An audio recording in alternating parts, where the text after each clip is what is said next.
We're going to start right here on awakening, middle of the page.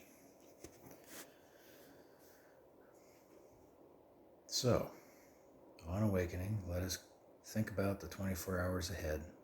We consider our plans for the day.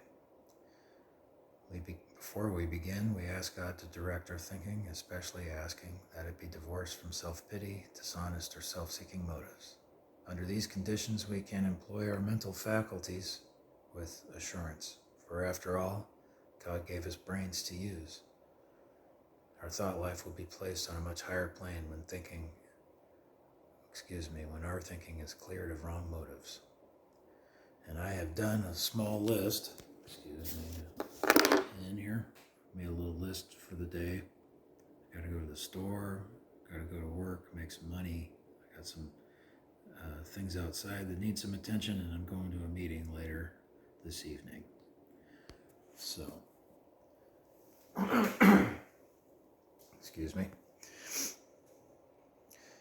In thinking about our day, we may face indecision.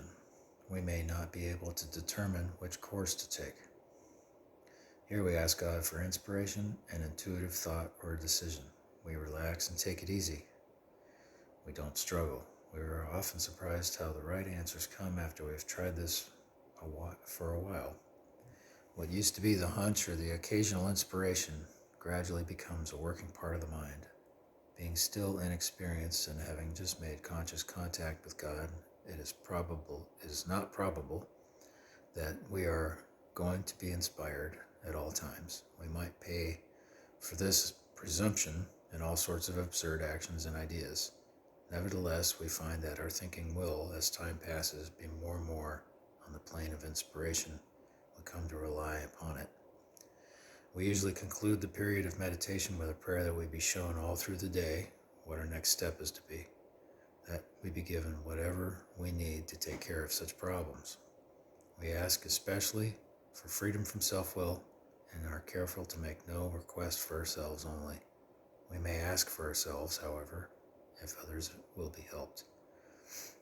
We are careful never to pray for our own selfish ends. Many of us have wasted a lot of time doing that, and it doesn't work. You can easily see why. I'm going to jump down to the last paragraph on the page.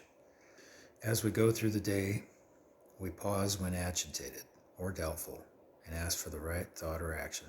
We constantly remind ourselves that we are no longer running the show. Turning the page to 88. Humbly saying to ourselves many times each day, "Thy will be done." And I like to add, not mine. Thy will be done, not mine. We are then in much less danger of excitement, fear, anger, worry, self-pity, or foolish decisions. We become much more efficient. We do not tire so easily, for we are not burning up energy foolishly as we did when we were trying to arrange life to suit ourselves. So there's the reading on page 86. I've shown a little writing that can be done to help think about the day ahead. And these are just ideas that are based on the daily program of action that's outlined in the big book. And thank you very much for joining me. Have a great day.